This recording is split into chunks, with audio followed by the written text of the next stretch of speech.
mistake study, and it used a socialized medical database.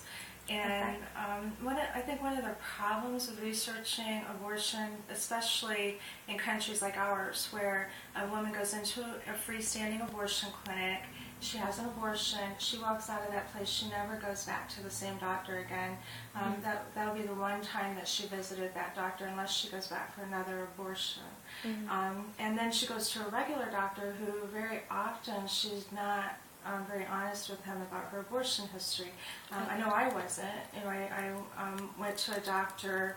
They give you the intake sheet, and I remember being really shocked that as I was completing it, they asked me not only how many pregnancies you had, but how many children you had. And I remember just turning, blushing and feeling really faint and really ashamed. And I thought, it's none of his business. He doesn't need to know. And so I lied. I put 0.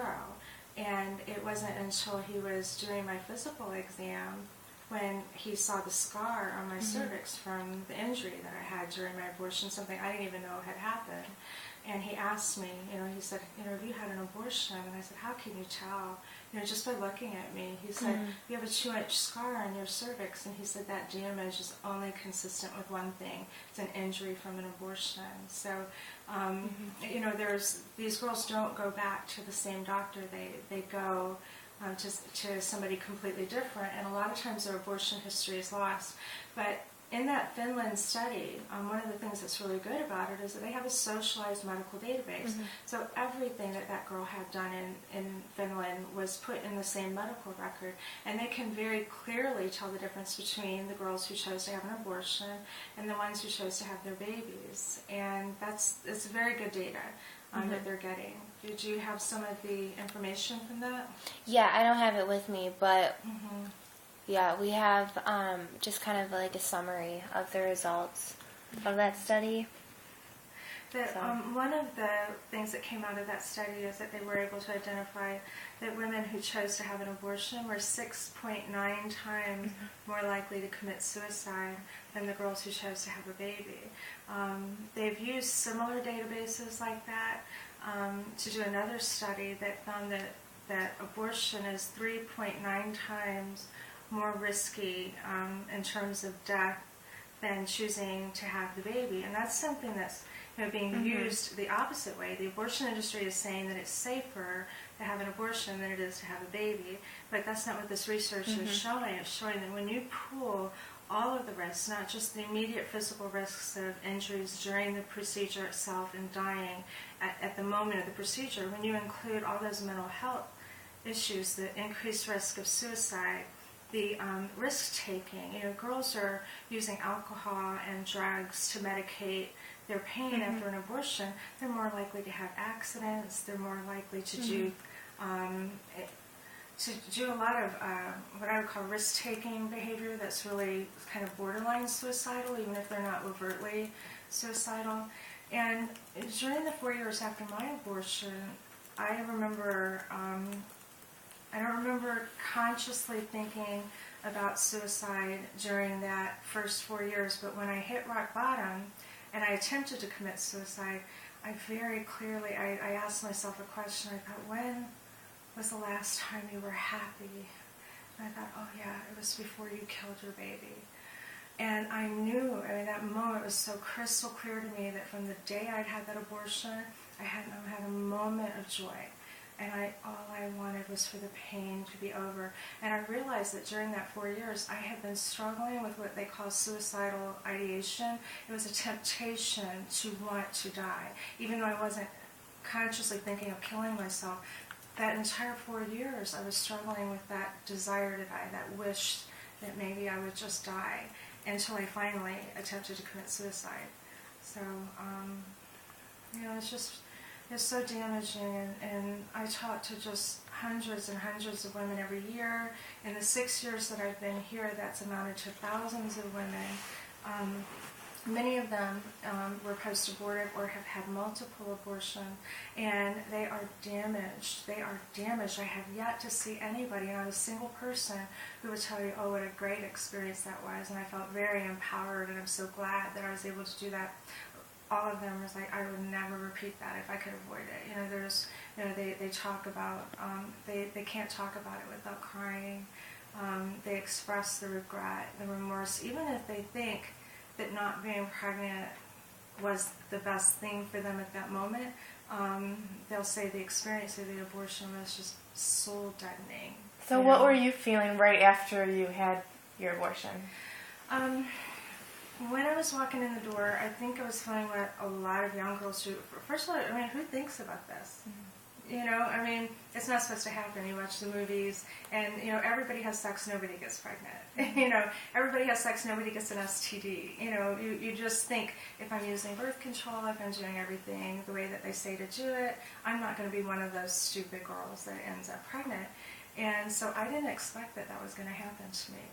And without knowing anything about abortion, without thinking about it, I'm primed.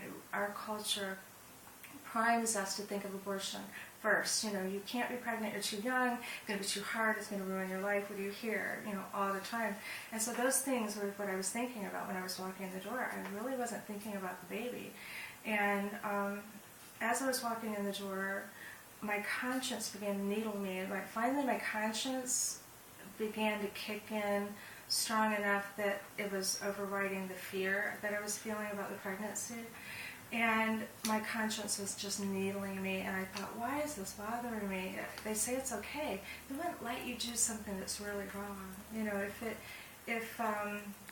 If abortion is so bad, why does my priest never talk about it? All these things were going through my head, and it wasn't until I laid down on the table that it felt real for the first time. And when they turned on the machine and I felt them, this is just very, very painful if you're awake. I was awake. I didn't have the money to be sedated. And it's extremely painful if you're awake, and I was. And I just felt them suck the baby out of me. And what I felt was that it felt like they sucked my soul out of me. It was such a numbing moment. I thought to myself, that is the first evil thing that you've ever done. And I had never experienced anything like that. I had done things that I thought were wrong before. I had never done anything in my life that I thought was purely evil. And I thought I just stepped into complete darkness. And you can't explain that to somebody. You can't anticipate something like that. You never had an experience like that before. And the pain of that, I was so shaken by it, and I couldn't I didn't even talk to my boyfriend about it. Those feelings that I had, I kept to myself, after the abortion. But I walked out of there just numb. The only close thing I can compare it to is what I see on the girls' faces that have been raped. The ones that I've met here who have been raped. They have the same kind of trauma, that same expression of just numbness and not being able to cope with what just happened, and wanting to avoid it, not wanting to think about it, wanting to box that up, wrap it up where you don't ever revisit it again. And of course the girls that I see that are post-aborted. Mm-hmm. So did the depression start right away after you had it, and the regret right after you had that? Interesting. I think our ego, you think about how hard it is if somebody is critical of you, if somebody else says something critical of you, and it's not something as serious as, you're a murderer, you killed your baby, do you know what I mean? Mm-hmm. Something short of that. Somebody's critical of you, how painful that is. And arriving at the point where you're able to say to yourself, I murdered my baby, I know what this is, and good people don't do that. That is just, there's a struggle, there's a period after the abortion where I was really struggling to try to protect myself from arriving at that conclusion. And so I justified everything. I had to have the abortion, it would have ruined my life. I could never do this, this, and this if I had had that baby. It was impossible for me to continue that pregnancy. And you justify. And I remember being really angry at people who were pro-life, because I thought, what right do they have to tell me what I could do and not do with my own body. I was really primed, really bought into everything that everybody was saying. And I remember it was right before I left Duke University, and I was listening, in college everybody debates these issues, and you hear this kind of stuff going on all around you. And there was a guy and a girl that were having this argument about pro-life. And the girl was pro-life, the guy was pro-choice. And I was listening to this conversation, and I was furious. I've never been so mad in my whole life listening to this girl. And I thought, how dare you? How dare you? Tell me what I can and can't do with my own life. This is my body, and you know what? My life mattered to me. My life was important to me. And I wanted to jump in this argument, but I couldn't think of a way to do it without exposing myself that I had had this abortion. So I kept quiet. But at the moment that I said that in my head to myself, I said, my life mattered to me. I heard God speak back to me. And he said, yes, but maybe the same way that your life mattered to you, your baby's life mattered to your baby. And you feel that, think, I was so furious with this girl. How dare she tell me what I can and can't do with my life? And I realized it dawned on me, she's not the one who's doing that. I'm the one who did that. I took everything away from my child, and I had no right to do that. Every choice that child could ever have made, all of the days in that child's future that belonged to them, I had no right to take that from them, and I did. And so you have these moments of realization that you're really unprepared to handle. And the more that I tried to run, I moved as far away as you could move. I moved to Europe to try to get away from the boyfriend that I had the abortion with, from the people I knew at the time that I had the abortion, from anything that resembled my life at that time. I thought I could just start over somewhere else. But the problem is that you can never really run away from yourself. You can't, wherever you go, there you are. You take yourself with you. And I found that I didn't get better, I got worse. And 4 years later, I had tried everything I could think of to fix it, everything that's humanly possible, without repenting, without going back to God. And I hit rock bottom.